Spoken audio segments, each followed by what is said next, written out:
kumpulan-kumpulan individu Al-Qaeda itu semua tak boleh. Ya. Sebab itu bukti-bukti telah menunjukkan bahawa serangan WTC pada 9/11 11 September 2001 itu bukan dibuat oleh Al-Qaeda. Itu adalah rancangan daripada dalam pihak Pentagon sendiri. Banyak bukti.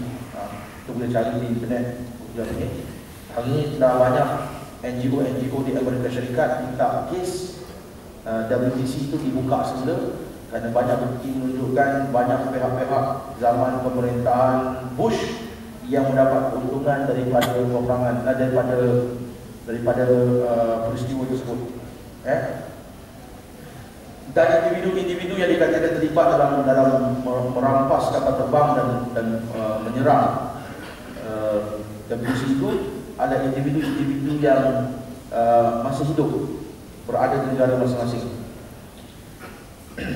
Menurut Syekh Al-Qardawi, demikianlah kita melihat apa yang disangkakan oleh kebanyakan orang mengenai persiapan jihad menakluk negara musuh sebanyak sekali dalam setahun. Sebagai fardu kifayah atau umat Islam, pandangan ini adalah lemah dan tidak disepakati oleh para ulama. Walaupun satu ketika dahulu menyerang negara orang kafir dianggap sebagai satu kewajipan. Baik, dalam hal ini kata Syekh ada dua perkara yang disepakati oleh para ulama. Pertama, pendapat yang disebutkan oleh Al-Imam Ibn Rushd bahawa musuh apabila menyerang sebuah negara orang Islam maka wajib jihad ke atas musuh itu dan menjadi kewajipan bagi seluruh umat Islam menyokong mereka sehingga musuh dapat dikalahkan. Ini saya sebutkan tadi. Wajib bagi orang Islam menyokong gerakan jihad itu sehingga musuh dapat dikalahkan atau musuh berbundur keluar daripada negara tersebut. Kedua, pengerahan tentera untuk mempertahankan kedaulatan negara dengan menyediakan kekuatan pertahanan yang mencukupi untuk menghalang kemarahan musuh. Ini pun kefarduan. Umat Islam juga mesti mempersiapkan tentera yang terlatih untuk pertahanan di darat, udara dan laut bagi menyambut perintah Allah Subhanahu wa taala, wa'aidu lahum mastata'tum min quwwah wa min ribatil khayl turhibuna bihi aduwallah wa aduwwakum. Sama ayat wa akharina min dunihim la ta'lamunahum ila akhir hadhihi ayat. Dan bersiapkanlah untuk menghadapi mereka, iaitu musuh, dengan kekuatan apa yang kamu mampu. Allah Ta'ala dalam memerintahkan orang Islam berjihad, Allah Ta'ala tidak menyuruh kita menyiapkan kemampuan tentera mesti setara dengan musuh. Tak perlu Amerika Syarikat ada kapal perang yang macam Harrier yang ada jet atas itu, kita pun nak kena ada tahap macam itu baru lawan. Tak.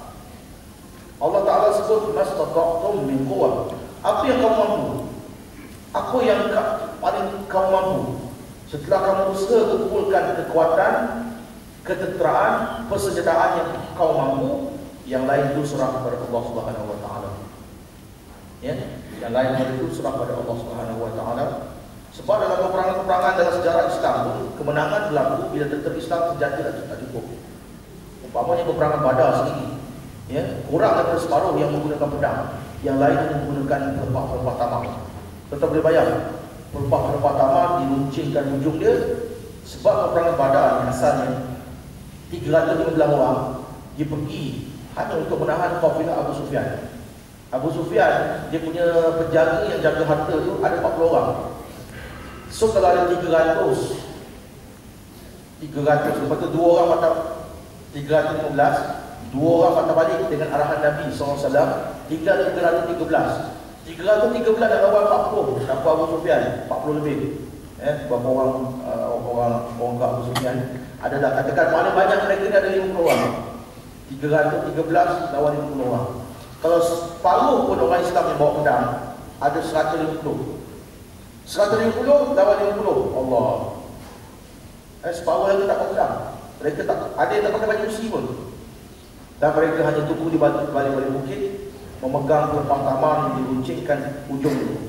Jadi daripada jauh orang nampak macam pegang tombak, hanya untuk menakutkan saja. Tapi dengan takdir Allah Subhanahu wa taala, Abu Sufyan dengan kafilah dia lari ikut jalan lain.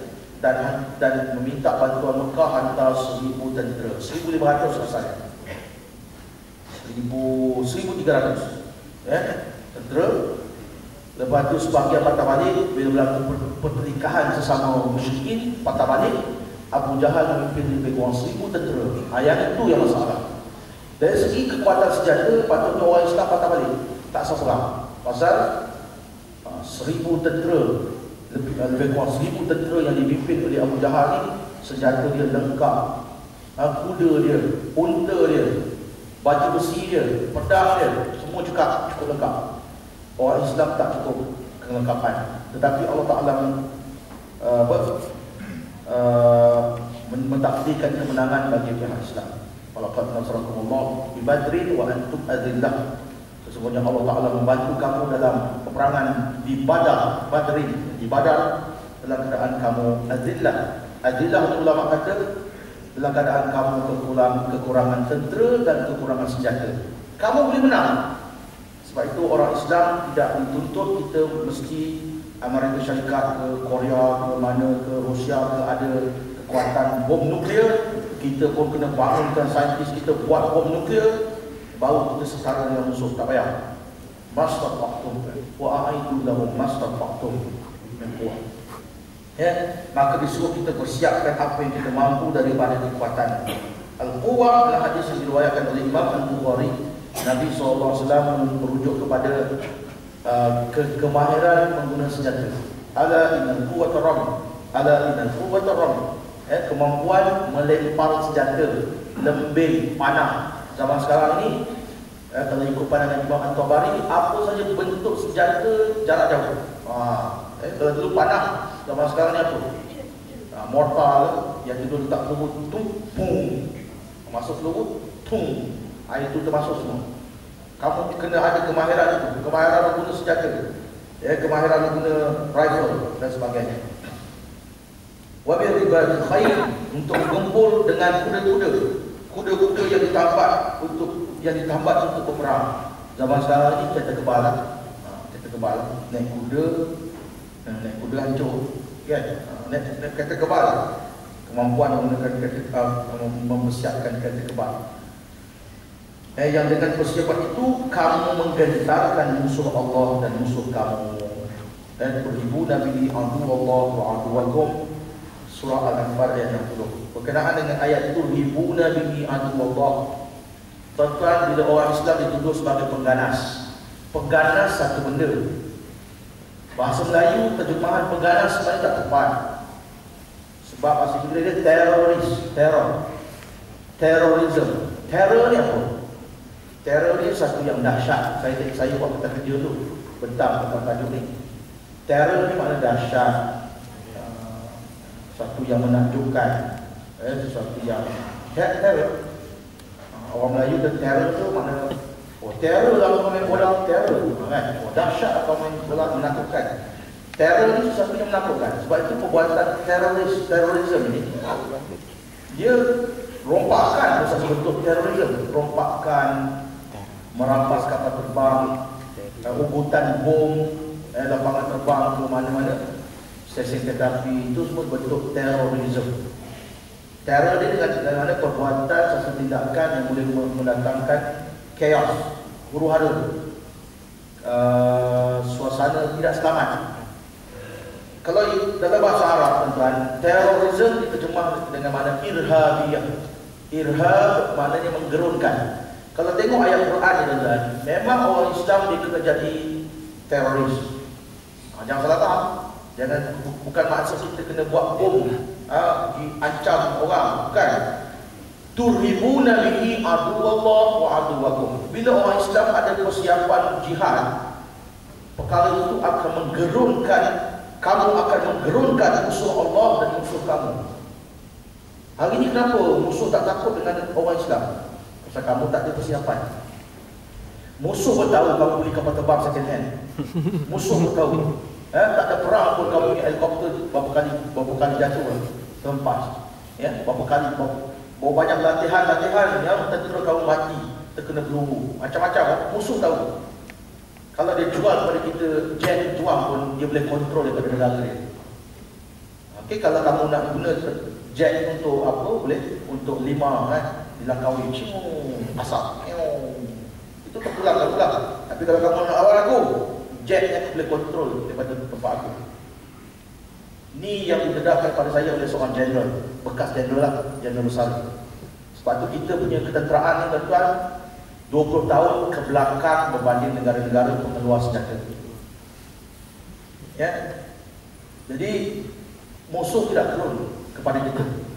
Sebab itu orang Islam ni kalau boleh tidak ada keupayaan membuat jet sendiri, kereta kebas sendiri, ya. Dan benda itu akan menggerunkan musuh kamu. Jadi perbuatan orang Islam menyiapkan kekuatan ketenteraan adalah perbuatan irhab, maknanya satu bentuk terorisme juga. Tapi bukan makna kita pergi serang lapangan terbang, bunuh orang, bom bangunan, kan? Gitu. Ini yang Syekh Abdul Majid Zindani sebut. Kalau orang Islam kata, Islam tidak ada teroris, memang Islam tak suruh kita pergi ancam nyawa orang, tapi Islam suruh kita menyiap kekuatan. Dengan menyiapkan kekuatan ketenteraan dan persenjataan adalah satu bentuk irhabiyah. Kerana dalam Quran sebut turhibuna bihi aduwallah wa aduwakum wa akharina min dunihim la ta'lamunahum Allahu ya'lamuhum. Ya. Kamu siapkan kekuatan ini, kamu mengerunkan musuh kamu, musuh Allah dan musuh kamu. Dan selain daripada itu yang kamu tidak mengetahuinya, tetapi Allah mengetahuinya. Ya. Jangan ingat musuh kita Yahudi, Nasrani, Amerika Syarikat, komunis, tak. Ada lagi yang kamu tak tahu, Allah tahu. Kamu siap menjadi kekuatan. Itu kata Allah Subhanahu Wa Taala dalam surah Al-Anfal ayat 60. Kemudian Syekh Al-Qaradawi mengkaji realiti sejarah dan mengumumkan perkara fiqh siasat syariah, dan dia mengatakan bahawa hakikat sebenarnya tentang isu penaklukan negara-negara orang kafir dan menyerang negara mereka sebagai hukum fardu kifayah. Ya, ini seperti saya terangkan tadi lah, bahawa pandangan yang mengatakan mesti serang negara orang kafir itu adalah pandangan yang tak terpakai zaman sekarang, ya, kerana dakwah Islam berjalan di negara-negara orang bukan Islam, dan kita serahkan sajalah kepada kebijaksanaan saudara-saudara kita yang berada di Amerika Syarikat. Lama mana mereka nak menjalankan dakwah, lagi mana mereka belum ditekan sehingga nyawa mereka terancam, mereka berdakwah dan memang ramai orang masuk Islam. Di UK, di total buka saja dalam internet, YouTube, tentang convert to Islam ataupun boleh apa tuan, yang tajuknya seperti itu, total akan nampak ramai orang masuk Islam di negara-negara barat. Okey.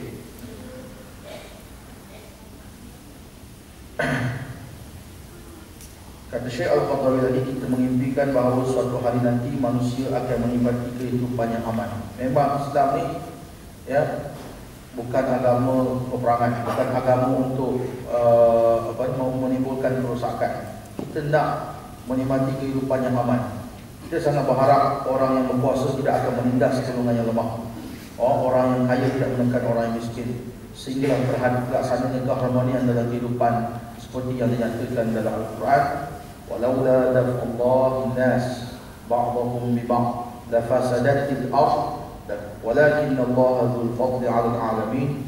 Seandainya Allah tidak menolak sebarang keganasan sebahagian umat manusia dengan sebahagian yang lain, pasti rosaklah bumi ini. Akan tetapi Allah mempunyai kurnia yang dicurahkan kepada sekalian alam. Surah Al-Baqarah ayat 251. Tuan-tuan, sebab itulah peperangan bukan tujuan untuk merosakkan. Dalam Islam, peperangan hanya dibolehkan untuk menjaga keamanan. Untuk menjaga keamanan. Mana orang lain yang nak rosak, Islam pertahankan keamanan. Itulah tujuan yang dibolehkan peperangan dalam Islam. Ya. Baik, saya berhenti setakat itu dulu. Nanti kita akan masuk kepada tajuk bilakah jihad menjadi hukum fardu ain. Ya. Kemudian kita akan sentuh juga pandangan ulama yang lain, jihad bagi kaum wanita, dan juga pandangan Imam Al-Banna mengenai hukum jihad. Wallahu ta'ala a'lam. Aqulu qawli hadza wa astaghfirullah li wa lakum wa lisa'iril muslimina wal muslimat fastaghfiruh innahu huwal ghafurur rahim. Saya berhenti awal ini, sahabat. awak